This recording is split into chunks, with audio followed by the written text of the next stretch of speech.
मैं पृथ्वीराज पृथ्वी पाठशाला के माध्यम से आज एनसीईआरटी की क्लास 6 की ज्योग्राफी चैप्टर 2 को मैं पढ़ाऊंगा। दोस्तों, मैं बता दूं कि एनसीईआरटी की बुक जो पढ़ रहे हैं हम लोग आईएएस पीसीएस एग्ज़ाम की काफ़ी ज़रूरी चीज़ है। उसमें जो मेंस के क्वेश्चन आते हैं उन मेंस के क्वेश्चनों को देखते हुए हम लोग उसकी लिखावट जो है हम लोग एनसीईआरटी की बुक से ही तय करते हैं। एनसीईआरटी की जो लिखावट होती है वो काफ़ी सटीक और ऑन द पॉइंट होती है, इसलिए सारे बच्चे एनसीईआरटी की बुकों को काफ़ी दोबारा भी पढ़ते हैं। आज हम लोग शुरू करने जा रहे हैं ग्लोब, अक्षांश एवं देशांतर। चलिए आज इस चैप्टर को अक्षरशः हम लोग पढ़ेंगे और देखेंगे कि इस बुक में कैसे कैसे चीज़ें आपको बताई गई हैं। आप लोग थोड़ा ध्यान से देखें, वीडियो थोड़ा लंबा हो, घबराना नहीं है। हम लोग आसानी से सारी चीज़ों को समझना है।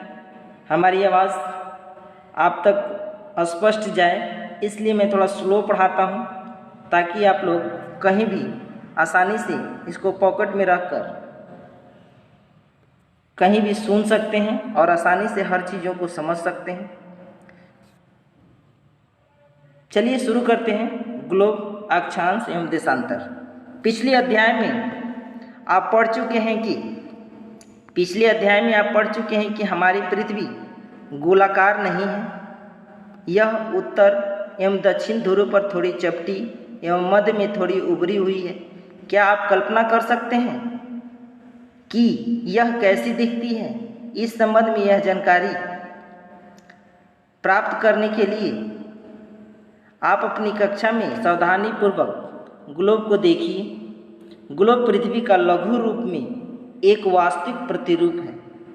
कहने का अर्थ है ये जो ग्लोब आपको दिख रहा है, ये ग्लोब जो है ऐसा ही हमारा पृथ्वी दिखता है। उसी का प्रतिरूप बनाकर हर कक्षाओं में आपको दिखाया जाता है और समझाने का प्रयास किया जाता है। आगे हम लोग देखते हैं ग्लोब विभिन्न आकार एवं प्रकार के होते हैं। बड़े ग्लोब जो आसानी से एक स्थान से दूसरे स्थान पर नहीं ले जाए जा सकते। पॉकेट में रखने वाला ग्लोब, ये पॉकेट ग्लोब होता है जो आसानी से एक स्थान से दूसरे स्थान जा सकता है। गुब्बारे जैसे ग्लोब जिनमें हवा भरकर कहीं भी आप आसानी से इस ग्लोब को दिखला सकते हैं या देख सकते हैं। ग्लोब स्थिर नहीं होते हैं, इसे उसी प्रकार घुमाया जा सकता है जैसे कुम्हार का पहिया। कुम्हार का मतलब है जो मिट्टी के बर्तन बनाते हैं उन्हें कुम्हार कहा जाता है। जो मिट्टी के बर्तन जिस पहिए पे बनाया जाता है उसी पहिए का जिक्र किया गया है। लट्टू घूमता है, वैसे ही पृथ्वी घूमती है। ग्लोब पर देश, महादेशों तथा महासागरों को उनके सही आकार में दिखलाया जाता है। पृथ्वी के समान किसी गोले पर किसी बिंदु की स्थिति का वर्णन करना कठिन है।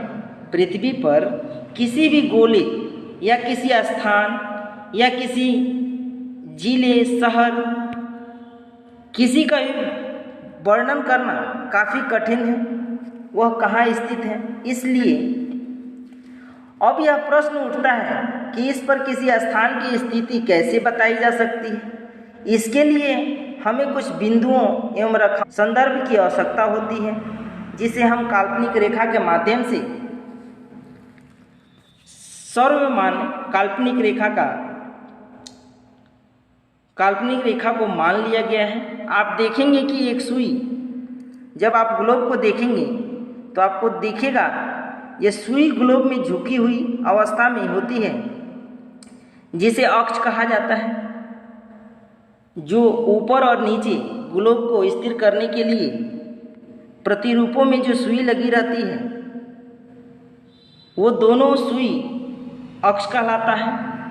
ग्लोब पर दो बिंदु जिनसे होकर सुई गुजरती है उत्तर एवं दक्षिणी ध्रुव कहलाता है। ग्लोब को इस सुई के चारों ओर पृथ्वी की भांति पश्चिम से पूरब की ओर घुमाया जा सकता है। लेकिन याद रखें, इन दोनों में एक अंतर है, पृथ्वी पर वास्तव में ऐसी कोई सुई नहीं है। आप जो सुई हम लोग कक्षाओं में देखते हैं, ग्लोब में जो सुई लगी हुई दिखती है वह पृथ्वी में वास्तव पे नहीं है। यह अपने अक्ष पर चारों ओर घूमती है, जो एक काल्पनिक रेखा है। एक अन्य काल्पनिक रेखा भी ग्लोब को दो भागों में बांटती है। इसे विषुवत वृत्त कहा जाता है। आप देख सकते हैं, मैं इसे दिखला देता हूँ। ये जो दिख रहा है आपको, ये ग्लोब को दो भागों में बांटती है और इसे ही हम लोग विषुवत वृत्त कहा जाता है या वृत्त कहते हैं। पृथ्वी के उत्तर में स्थित आधे भाग को यानी आधा भाग ऊपर की तरफ उत्तरी गोलार्ध कहलाता है और ये आधे भाग जो अभी पूरी तरह से स्पष्ट नहीं है दिख रहा है इस ग्लोब में, इसे हम लोग दक्षिणी गोलार्ध कहते हैं। तो हम लोग बात कर रहे थे उत्तरी गोलार्ध एवं दक्षिणी गोलार्ध की। ये दोनों बराबर भागों में बटे हुए हैं। इन्हें बांटने वाले वृत्त को विषुवत वृत्त कहा जाता है। इसी प्रकार विषुवत वृत्त पृथ्वी को पर एक काल्पनिक वृत्त बनाती है। यह पृथ्वी पर विभिन्न स्थानों की स्थिति बताने का सबसे महत्वपूर्ण संदर्भ बिंदु है। यानी विषुवत वृत्त किसी भी स्थान को पृथ्वी पर किसी भी स्थान की स्थिति को पृथ्वी पर आसानी से इसके माध्यम से बताया जा सकता है। विषुवत वृत्त में ध्रुवों तक स्थित सभी समानांतर वृत्तों को कहा जाता है। हम लोग देख सकते हैं, ये जैसे यहाँ विषुवत वृत्त है, इसी के समानांतर जो वृत्त खींची गई है, इन वृत्तों को हम लोग अक्षांश या समानांतर रेखा कहते हैं। आगे हम लोग देखते हैं, विषुवत वृत्त शून्य अंश अक्षांश को दर्शाती है। यानी ये जो विषुवत वृत्त हम लोग देख रहे हैं, ये जो विषुवत वृत्त है, इसको हम लोग शून्य अंश के नाम से जानते हैं। इसे 0 डिग्री अक्षांश भी कहते हैं।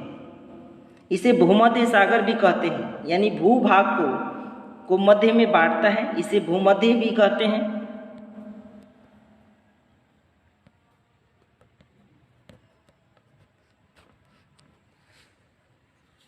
विषुवत वृत्त शून्य अंश अक्षांश को दर्शाती है। चूंकि विषुवत वृत्त में दोनों तरफ ध्रुवों के बीच की दूरी पृथ्वी के चारों ओर के वृत्त का 1/4 है, अतः इसका माप 360 अंश का 1/4 यानी 1/4 यानी 90 अंश में होता है। इस प्रकार 90 अंश उत्तरी अक्षांश उत्तर ध्रुव को दर्शाता है तथा 90 अंश दक्षिणी अक्षांश दक्षिणी ध्रुव को दर्शाता है। इस प्रकार से अक्षांशों की कुल संख्या 180 होती हैं।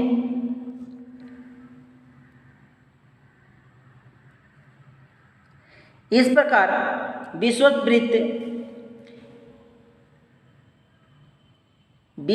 के उत्तर की सभी समांतर रेखाओं को उत्तरी अक्षांश कहा जाता है तथा विषुवत वृत्त के दक्षिणी स्थित सभी समांतर रेखाओं को दक्षिणी अक्षांश कहा जाता है। इसलिए प्रत्येक अक्षांश के मान के साथ उसकी दिशा यानी दक्षिण को उत्तर या दक्षिण को भी लिखा जाता है। समानांतर इसे उ या द अक्षर से व्यक्त किया जाता है।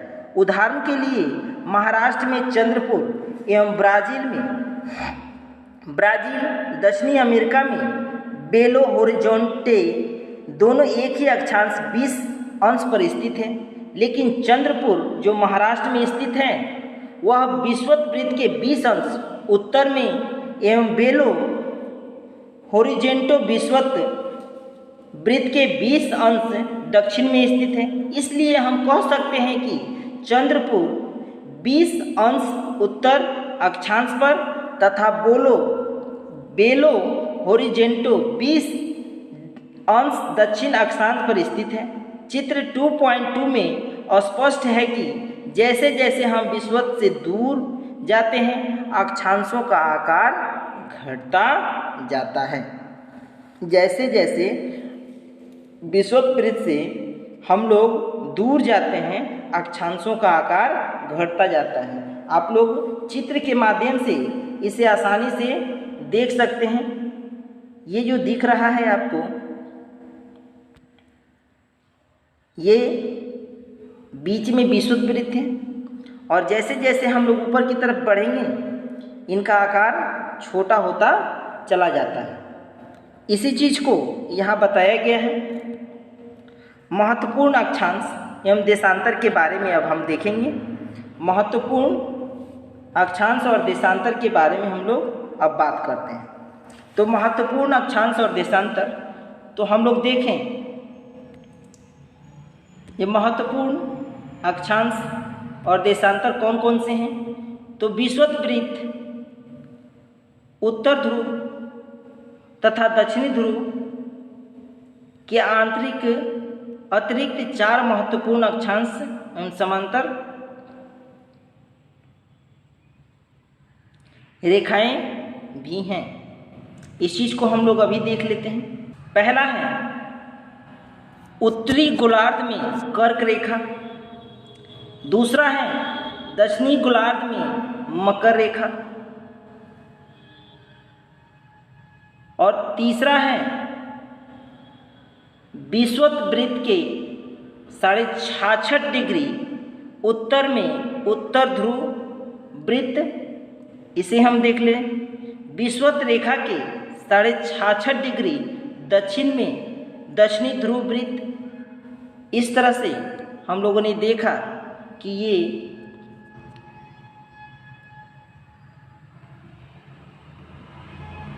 ये महत्वपूर्ण अक्षांश रेखाएं थीं। अब हम लोग बात करते हैं पृथ्वी के ताप कटिबंध के बारे में। स्पष्ट रूप से आपको दिख रहा होगा पृथ्वी के ताप कटिबंध, इसके बारे में हम देख लेते हैं।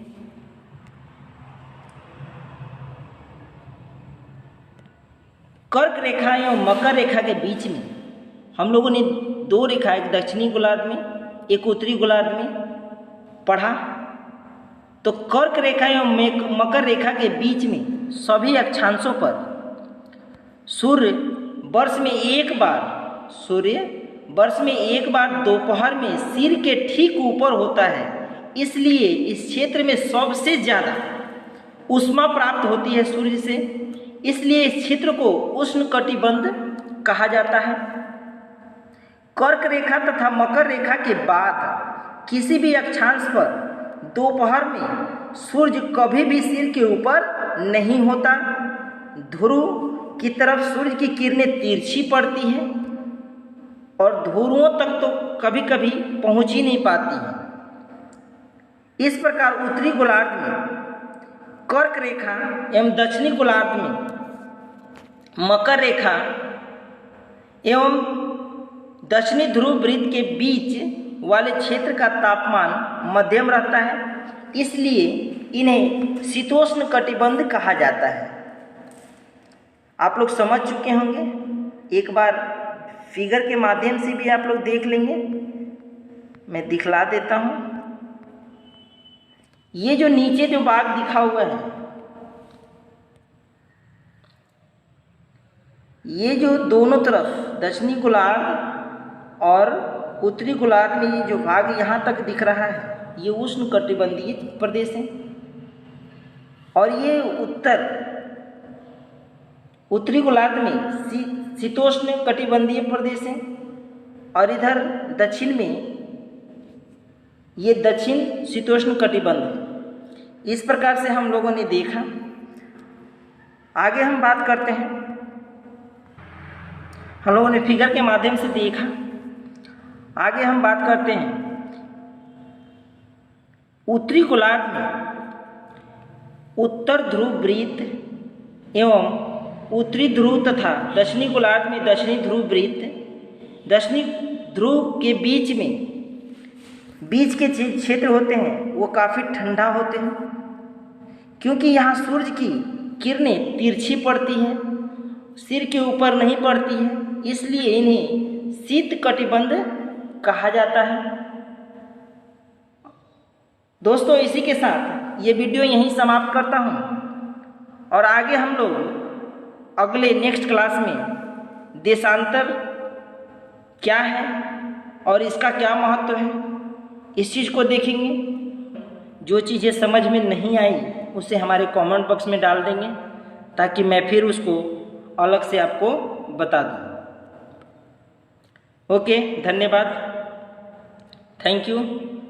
अगर आपको ये वीडियो पसंद आता है तो अपने दोस्तों को बताएं और इसे शेयर करें, लाइक करें। धन्यवाद।